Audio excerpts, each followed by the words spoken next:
ஒருநாள் வெங்கடேஸ்வரர் பத்மாவதியை கண்டார். அவள் அழகில் மயங்கி வெங்கடேஸ்வரர் பத்மாவதியிட நேரடியாக சென்று, நான் உன்னை விரும்புகிறேன், நீ என்னை திருமணம் செய்து கொள்ளவாயா என்று கேட்டார். உங்களுக்கு வெங்கடேஸ்வரர் பிடிக்கும்னா சப்ஸ்கிரைப் பண்ணுங்க. இதில் வெக்கப்பட்டு பத்மாவதி அங்கே இருந்து சென்றார்கள். பிறகு சீனிவாசர் தன் வீட்டிற்கு சென்று தன் தாய் வாக்குலாதேவியிடம், நான் மடத்தில் ஒரு பெண்ணைக் கண்டேன், அவளை திருமணம் செய்ய ஆசைப்படுகிறேன் என்று கூறினான். உடனே வாக்குலாதேவியும் ஆகாசராஜன் வீட்டிற்கு பெண் கேட்கச் சென்றார்.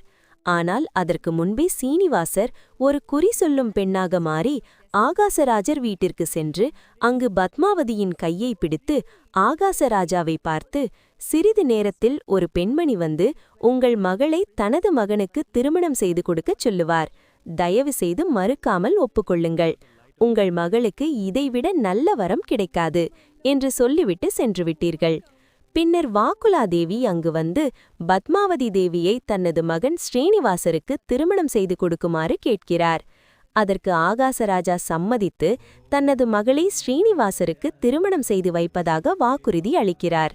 இவ்வாறே வெங்கடேஸ்வர பத்மாவதி தாயார் திருமணம் விமர்சையாக நடந்து பெற்றது.